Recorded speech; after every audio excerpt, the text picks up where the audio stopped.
ভর্তা তো আমরা অনেক রকমই করে থাকি। একবার হলেও এরকম একটা ভর্তা করবেন, দেখবেন আপনার হাঁড়ির পুরো ভাতই এই ভর্তা দিয়ে বাড়ির সকলে খেয়ে নেবে। নমস্কার বন্ধুরা, আশা করছি ভালোই আছেন। বং কিচেন বনানি নতুন একটা রেসিপিতে আপনাদের স্বাগত জানাই। আমি আজকে যে রেসিপিটি করব সেটি ইলিশ মাছের মাথা দিয়ে একটা ভর্তা। তার জন্য আমি ইলিশ মাছের মাথা নিয়েছি দুটো।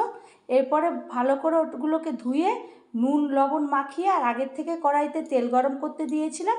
এবার তেলটা গরম হয়ে গেলে আমি ওই মাথাগুলোকে দিয়ে দেব। দিয়ে ভালো করে একদম কড়া কড়া লাল লাল করে ভাজতে হবে।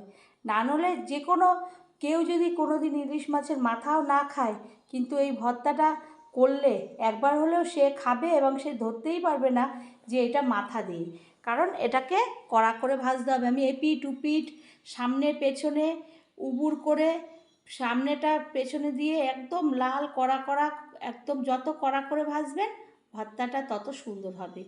বাচ্চারা অনেক সময় খেতে চায় না কাটার জন্যে, কিন্তু এরকমভাবে করলে খেয়ে নেবে। এরপর আমি একদম লাল লাল কড়া কড়া করে ভালো করে মাথাগুলোকে ভেজে নিলাম।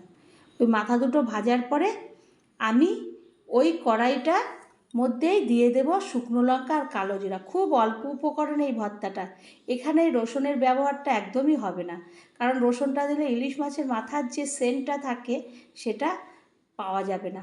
শুধু আমি পেঁয়াজটা ব্যবহার করব। এরপরে কালো জিরা শুকনো লঙ্কাটা ভালো করে ফোড়নের গন্ধ ছাড়লে আমি এক বাটি পেঁয়াজ দিয়ে দেবো। তো আমি এই ভর্তাটা কিভাবে করলাম আপনারা শেষ পর্যন্ত না দেখলে বুঝতেই পারবেন না।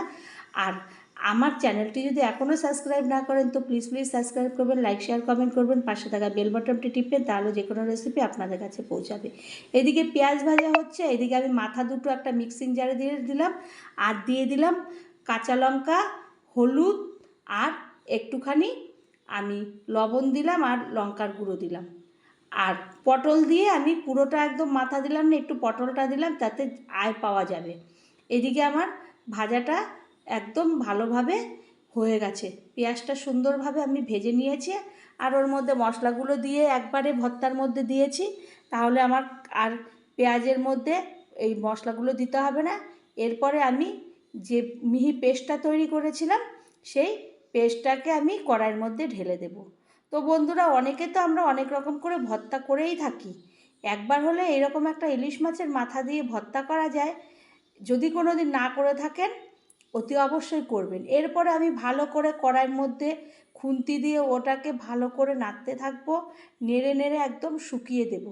আর যতক্ষণ না শুকাবে, কারণ ওর মধ্যে একটু পটল আছে, পটলটা দেওয়াতে ওর মধ্যে একদম মিহি এবার সুন্দর আয়ও পাওয়া যাবে আর খেতেও ভালো লাগবে। তো তারপরে আমি চারিপাশটা শুকিয়ে আসবে, আমি একদম ভালো করে ঘুটাতে ঘুটাতে নাড়াচাড়া করব। নাড়াচাড়া করতে করতে একদম সমস্তগুলো এক জায়গায় চলে আসবে ওই মাথাগুলো, তখন আর চারিদিকে থাকবে না, জলও টেনে নেবে, জলটা শুকিয়ে যাবে। একদম দেখলে দূর থেকে মনে হবে যেন কচুর শাক শুকিয়ে শুকনো হয়ে গেছে, কড়াইয়ের চারিপাশ থেকেও ছেড়ে দিয়েছে, কড়াইয়ের চারিপাশেও কোনো আর লেগে নেই। এইভাবে আমি এই নাড়তে নাড়তে শুকিয়ে এই ইলিশ মাছের মাথার ভর্তাটা আমি করব, এবং আপনারা করবেন, দেখবেন সেদিন আপনার আর কোনো কিচ্ছু লাগবে না, বাড়ির সকলে শুধু এটা দিয়েই পুরো ভাত, গরম ভাত খেয়ে নেবে।